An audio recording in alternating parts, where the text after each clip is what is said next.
How's it going, Yankee fans? My name is Alex with my co-host here, Ryan Garcia. Following game one of the ALCS, rather disappointing result. I kind of get the sense that Aaron Boone just punted that game. I mean, walking out Frankie Montas, Clark Schmidt gets out of a big jam. They should have taken him out there. They really didn't use their high leverage arms. And it kind of felt like they were half-assing it to give some of these guys rests, like Wandy, Clay Holmes, Loizaga. I just didn't get the sense that Boone put his best foot forward to win that game yesterday, despite, Tyone going 4.1 innings, giving up 3 hits and an earned run, and a couple of really big outfield catches by Stanton and Judge. And, I don't really agree with some of the moves Boone made. I imagine a lot of people also are in the same boat. But today I kind of want to discuss Josh Donaldson and whether or not the Yankees should bench him for this upcoming game 2 on Thursday night, and maybe even for the foreseeable future, because he has been essentially an automatic out. The first 2 games against Cleveland, he was pretty solid. He walked like 3 or 4 times, and he's only walked once in the last 4 games. He hasn't gotten on base much. He has 2 hits, 1 walk over his last 4 games. And yesterday, he kind of, and the day before, did not really show up in big moments. And, there's an argument to make that maybe you swap IKF over to the hot corner. I think it's worth discussing because Peraza, we'll discuss him as well at shortstop, but our thoughts are there. And, Oswaldo Cabrera obviously moves back to left field in this traditional scenario because Stanton, I don't think, can play outfield multiple days in a row right now. But Ryan, when you're looking at Josh Donaldson, do you think there's an argument to have that maybe he should be benched right now? Yeah, so the issue with Josh Donaldson is that he's not providing you any value at the plate right now. While, yes, there is the high walk rate that he's been able to put up in the postseason, his contact rates they're not acceptable for October. I've talked about this. At least I've mentioned this before on the podcast, where if you're going to have a hitter who's struggling, you're hoping they're at least making contact because, if they come up with runners in scoring position, yes, they're probably not going to go out and record a hit or, hit a home run or an extra base hit. But there is a chance that they put a ball in play that can result in runners moving over. And that's a better outcome than just a strikeout. We saw that with Josh Donaldson. He comes up second and third, 1 out. A fly ball gives the Yankees the lead, or even a ground ball the other way gives the Yankees the lead. He came up in the first inning, first and second, 2 fastballs on the outside part of the plate. The entire right side of the infield's open, and he doesn't even swing. And then he has that half-ass swing at that curveball, which people are going to say that's a great pitch. That is right down the middle. If you want to say he wasn't expecting it, that's one thing, but it's not like that's a very well-located pitch. I think Verlander would tell you that's not the spot he wants to throw that pitch, over a large period of time. Where does he want to locate his curveball? That's definitely not the spot. But it felt like, Donaldson was an easy out, right? I know that he's not the only reason they lost, but he is a pretty big reason why. He definitely hurt. If he comes through with a hit or a ball in play, in some of those situations, perhaps the Yankees come up with, enough runs or maybe another run here or there.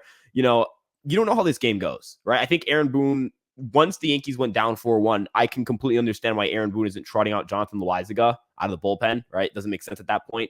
And you can argue, if the Yankees are up 2-1, if they're up 3-1, or if they're tied 2-2 or, tied 3-3, you can bring in those top dogs. You can hold the Astros down.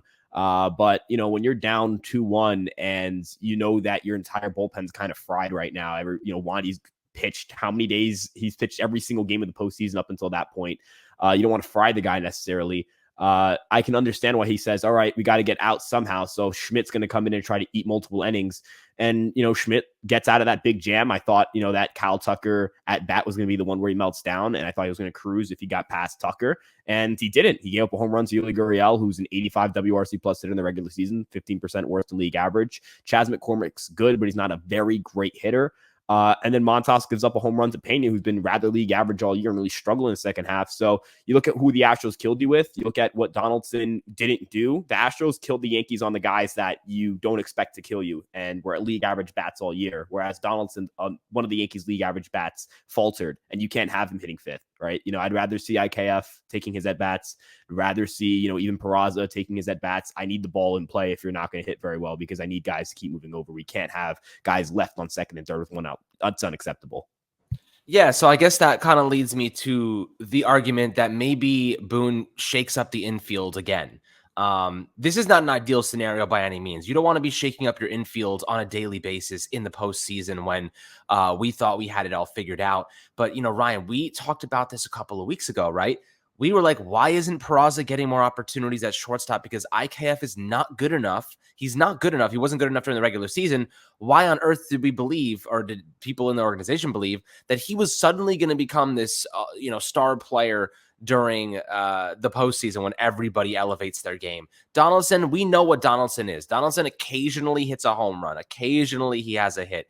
He walks a little bit, but on base rate hasn't been anything crazy. Offensively, he's been underwhelming during the 2022 season. We knew he was a good defensive third baseman. He at the very least could lock it down for you on the hot corner, but he wasn't going to be your number 5 hitter and really get on base a tremendous amount and offer you a lot of value there. In fact, like you just said, he shouldn't be hitting 5th or 6th. I mean, if he's in the lineup at all, he's got to be batting, right now, Harrison Bader should be batting 5th. The guy's 4 homers in 6 games. He should be right after Stanton. He should be right after, the big guns. He is considered one of the big guns. He's leading the team in home runs in the postseason. There's no doubt in my mind that he should be getting the at-bats in number 5 or 6 over Josh Donaldson in terms of just placement in the batting order. But, right now, what do you think the argument is for Peraza starting at short and IKF taking over at the hot corner, where he's won a Gold Glove? Peraza, yes, he's young, but the Houston Astros on the other side of the ball have Jeremy Pena at shortstop, who's a rookie this year. And like you said, he's a league average player. But at the very least, like, you're seeing that those youthful guys can offer you a spark. The Yankees are a better team with Oswaldo Cabrera in the lineup. And honestly, I think they're a better team with Peraza in the lineup. And yes, do I want Peraza going up against Verlander? Or, yesterday in context? No, of course not. But the guy struck out 11 batters, for goodness sake. You know what I mean? Nobody was hitting off Verlander yesterday. Yes, he missed a couple of pitches, and Bader took advantage of him once, and, a couple guys got on base. But at the end of the day, would I rather have Donaldson or IKF over Peraza? I think it's a wash. I think it's a whatever type of situation. Today, you got Framber Valdez. Didn't finish the season very well, struggled a little bit against the Mariners, really good against left-handed pitching. I'm bringing back Oswaldo Cabrera, a switch hitter. He'll bat from the right side. Josh Donaldson, Matt Carpenter's got to sit right now. He's struck out in all 6 of his at-bats. Peraza's a good player, and I think that maybe you give him an opportunity. Yes, he hasn't had a lot of reps, but again, it doesn't freaking matter if your other guys aren't hitting to begin with. So what are your thoughts about Peraza taking over shortstop and IKF kicking out to the hot corner? Yeah, so one thing I would like about that move is that if you look at Isaiah Kiner-Falefa over his career at third base, despite the fact that he doesn't have, necessarily innings-wise a ton of experience at third base on paper, he's still put up ridiculous OAA numbers at the position. 2018, 2019, 2020, he combined for 19 outs above average, despite, 2020 was a shortened season. 2018, he didn't play the full year. And 2021, he spent some time. He didn't even play third base in 2021. So, this is a guy who's put up ridiculous outs above average numbers at those positions. And his arm, the strength of his arm is something that people are going to point at, but he's still managed to be a good defender despite his arm strength. It's like Donaldson is a crazy arm guy either. And I look at, IKF at third base, and I know he's a faster runner. I know he's going to put the ball in play. And am I sitting here like, yay, IKF's this great player? No, but am I going to take IKF over Josh Donaldson's at bats? Yes. And as for Oswald Peraza, you got to take risks, right? I want to clarify. I think Payne is a league average bat. I think he's a good player because he's a great defender, but that's the same situation with Peraza. I look at Peraza like a league average bat. I think of him as like, 100 OPS plus type of guy with great defense and great speed. And if you look at what the Yankees do, what the Yankees did well early in the season, when the Yankees were going right, they were a very good base running team, and they had they still had their guys hitting for power. Obviously a big part of that was, when Judge, Rizzo, and Stanton were all clicking, that is unstoppable for any lineup. Those guys are ridiculous. But, you can't go out and have your league average or sub-league average bats go out and run like 40% strikeout rates in the playoffs. That's just not going to work for you because they can go ice cold like that, especially against strikeout pitching. And I look at Framber Valdez tonight. That's a matchup I want Oswald Peraza in. If you're going to have Oswald Peraza to get a shot against someone, it's going to be, I would like it to be against someone who, he's not like, Framber Valdez is not like a bad strikeout pitcher per se, but he isn't an elite strikeout pitcher, if you get what I'm saying. This isn't Justin Verlander-esque in terms of, his ability to go out and strike out like 13 guys in a game. And it's from the left-handed side. that sinker is going to be tough. But if I have a fast guy like Peraza, even if he misses the bat, he not misses that because that would be a whiff. But if he doesn't connect entirely on a ball, and he beats it out, that's a base hit, right? It counts the same as a line drive to right field for a single, right? So you're going to have some hit and run opportunities you could use. You have him, Bader, and IKF in there. Those are three extremely fast baseball players that can definitely help you out. And Bader's hitting well, so move him up in the lineup a little bit, Let him, get more at bats. Let him get some more action. Rizzo performs very well against lefties. I would like to see him leading off.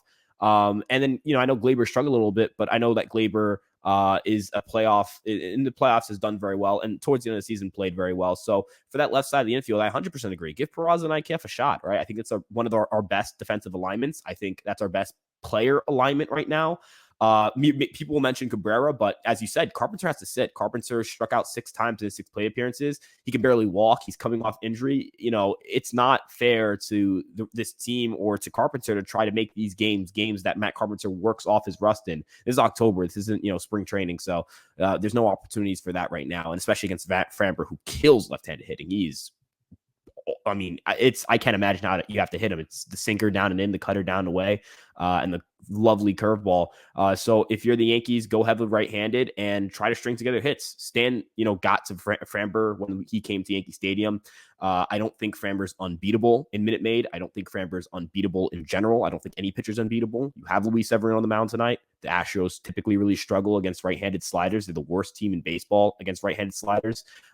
So the Yankees have to position themselves. They have to be aggressive and put guys in situations to succeed. And Josh Donaldson is not in a situation to succeed, and they shouldn't pretend that he's in a situation to succeed. Yeah, no, I agree. I mean, look, Peraza, we can't expect him to replicate the numbers he put forth during the regular season, right? The guy was hitting 306 with a 404 on base rate. His lead, at the AAA level, he was hitting 259 with a 33% on base rate. So those numbers will even off, especially since he hasn't played in a couple weeks now. But again, like you said, it's the defense, it's the speed. And here's a take that I think is kind of interesting. I don't like Gleyber Torres leading off anymore. The guy can't get on base. What do you think they do there in that kind of scenario? I think maybe you move Rizzo up. He's getting on base at over 45% right now. I think that, like you said, though, Framber Valdez, not great again. He's really good against left-handed batting. So maybe that's not the best move today for Rizzo. But who do you think should lead off right now? Because I don't think that Gleyber Torres is the right option. The guy, he's struggling to get on base, and he's really not helping, put Judge in a position to, build off any homers. A lot of solo homers aren't going to win you games anymore. Yeah, so Rizzo definitely struggles. Not Rizzo, excuse me. Framber definitely makes lefties struggle, but I trust Rizzo's eye and I trust Rizzo's ability to put together a good at bat. And this isn't to say Gleyber isn't a good hitter. More so, I just don't think his tools necessarily work well for leadoff hitter. He's an aggressive guy. He's going to continue to be aggressive. He puts the ball in play a lot. I think that's a lot more valuable in the middle of the lineup than it is the leadoff spot when, you want to get a guy who's going to see a lot of pitches. Rizzo will see a lot of pitches. And if you think about it, Framber's a sinker baller. He's going to throw a lot of pitches down and in. Anthony Rizzo gets hit every single day, basically. That's exaggeration, but he gets hit a lot. So he's going to be crowding that part of the plate. And I think that you're going to look at Framber's going to try to go sinker. And if he gets to 2 strikes, go curveball, which is a pitch that is going to move away from Rizzo, or his cutter, which kind of acts like a slider, moves down and away against lefties. Rizzo can shorten up and kind of, go and shoot it the other way. I feel confident in Rizzo's ability to get on base. I think Rizzo's seeing the ball very well. And ultimately, I'm going to play to Rizzo's strengths. And that's, going on and getting on base. Rizzo is one of the guys in this lineup who works a lot of walks, doesn't swing and miss a lot. Always in his career has been a good OBP guy. In this postseason, he's walked a lot.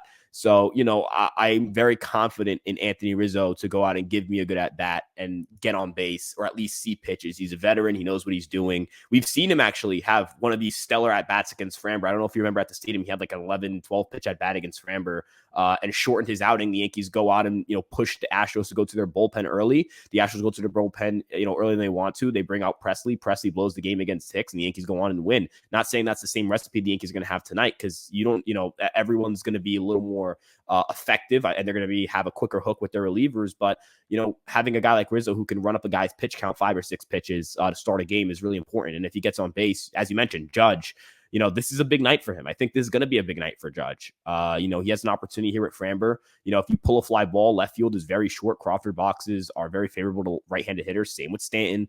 And if one of those two guys can connect against Framber, early on, that'll put the Astros in the back foot, and that'll force the Astros to use relievers that they had to use yesterday. So the Yankees have their Loaiza, Holmes, and Peralta are their trio that they're going to roll with this bullpen. Those are the guys that are red hot out of the bullpen, the guys who have been most effective. They're going to stick with those guys, and they're going to ride those guys until they can't give them anything else. So, you have that advantage, and I feel like the back end of our bullpen is white hot. And so you want to get to the Astros middle guys, their B tier guys. Like they got to our B tier guys, right? They forced us to use Schmidt and use Castro and use Montas, and they capitalized on that. That's when they won the baseball game. So when you have two great pitchers in Framber Valdez and Luis Severino, it's about getting their guy to get out the game before our guy comes out. And it starts with at the top. I think Rizzo's the best option for our leadoff spot. And I think the rest of the lineup will respond if Rizzo's able to put together those good at-bats, because it puts pressure on the pitcher, puts him out the stretch. And as I mentioned, with the speed at the bottom of the line, if you have Bader, Peraza, and IKF in there, one of those guys get on and you're running wild. You'll take your chances. If IKF's hitting ninth and Peraza's hitting ninth and they get on and Rizzo's up, you can do a hit and run because Rizzo's got very good bat to ball skills. He doesn't strike out too much. So ultimately, I just think the skills all match up very well for Rizzo to be the ideal leadoff guy for tonight. Yeah, I mean, look, his patience is definitely a valuable asset that they should extrapolate on. Torres, like you mentioned, is very aggressive. So I don't really understand why they've been utilizing him as a leadoff guy to begin with. Man, what I would do to have DJ LeMahieu right now, or Benintendi for that matter, we're missing them dearly. And it sucks. But, we got to roll with what we got. So hopefully those big guys can come up. Stanton has really showed up in this postseason. He's one of the only guys that has really just clicked, and Rizzo too. So, I've been impressed with them, but everybody else got to step their game up because right now we're just not getting enough. Even Judge has had some pretty lackluster at bats, just not really showing competitiveness. So we need more from some of our big guys. And ultimately it's not like the Yankees are getting outscored tremendously. They're not scoring that much at all. And we know what this offense is capable of. So of course, they're going up against some very, very talented pitchers, so it's easier said than done. But hopefully tonight things will change.